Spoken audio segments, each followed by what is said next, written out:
Leonardo da Vinci was a man who seemed to live many lives in one.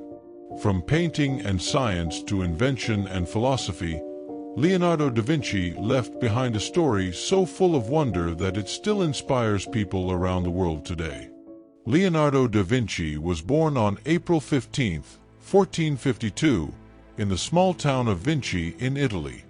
His father, Ser Piero da Vinci, was a respected notary, and his mother, Caterina, was a young peasant woman. Leonardo da Vinci was born out of wedlock, which meant his life began with challenges that set him apart from others. Still, this beginning did not hold back the extraordinary path he was destined to walk. As a child, Leonardo da Vinci was curious about everything. He loved to explore the hills, rivers, and fields near his home, often sketching plants, animals, and even the flow of water. The natural world was his first teacher, and it gave Leonardo da Vinci a sense of wonder that stayed with him forever. Because of his status as an illegitimate child, he was not allowed to attend the prestigious Latin schools where boys learned traditional subjects. Instead, Leonardo da Vinci received only basic reading, writing, and math lessons. Yet, his gift for observation and his hunger to learn made him an exceptional student of life itself.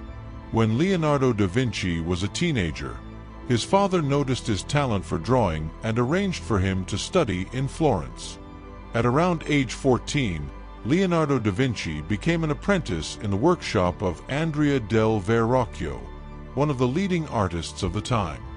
There, Leonardo da Vinci learned not only painting and sculpture, but also metalwork, mechanics, and architecture.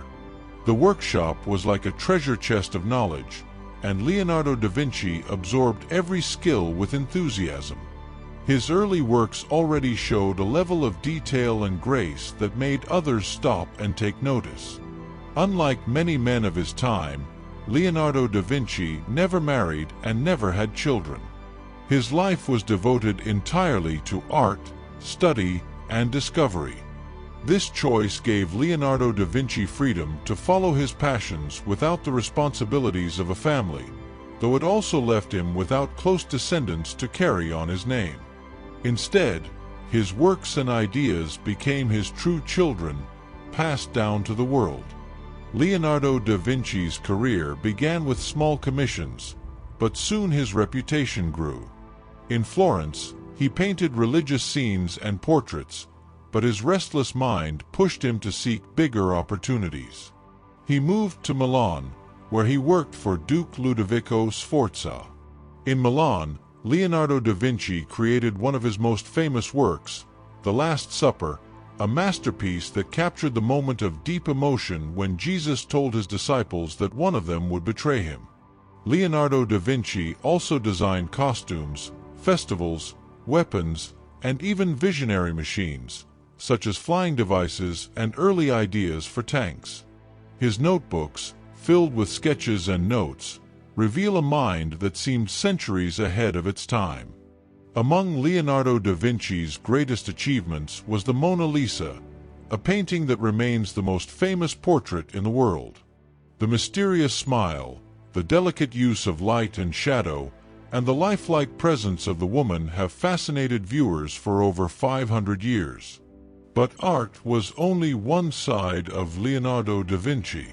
He studied anatomy by dissecting bodies, hoping to understand how muscles, bones, and organs worked.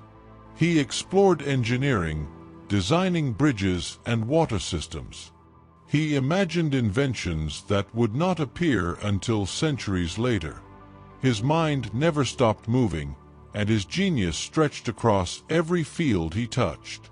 Still, Leonardo da Vinci's life was not without struggles. Some of his projects were left unfinished, either because of lack of money, political turmoil, or his own restless pursuit of perfection.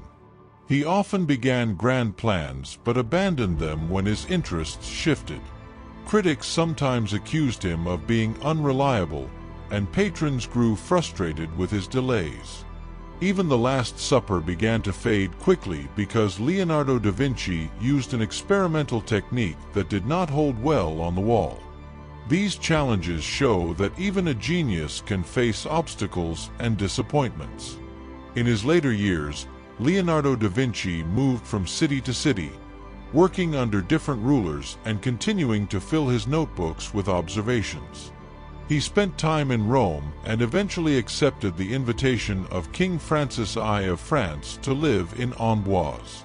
The French king admired Leonardo da Vinci greatly and gave him a house near the royal palace, where Leonardo da Vinci continued to work on designs, drawings, and studies. Though his health was weakening, his mind remained active until the very end. On May 2, 1519, Leonardo da Vinci died in France at the age of 67. It is said that King Francis I held Leonardo da Vinci in his arms as he passed, honoring the man who had given the world so much. Leonardo da Vinci was buried near the Church of St. Florentine, though the exact location of his remains has been lost to time. His death marked the end of an extraordinary life, but his legacy was only beginning. Today, Leonardo da Vinci is remembered as one of the greatest geniuses in history. His art continues to inspire millions, his scientific sketches still amaze engineers and doctors, and his way of thinking reminds us of the power of curiosity. Leonardo da Vinci showed the world that creativity and knowledge are not separate but deeply connected. His life stands as proof that imagination can shape the future, even when the dreamer himself does not live to see it. Learning never exhausts the mind. Leonardo da Vinci. If you enjoyed this story, make sure to like, share, and subscribe for more inspiring stories from history.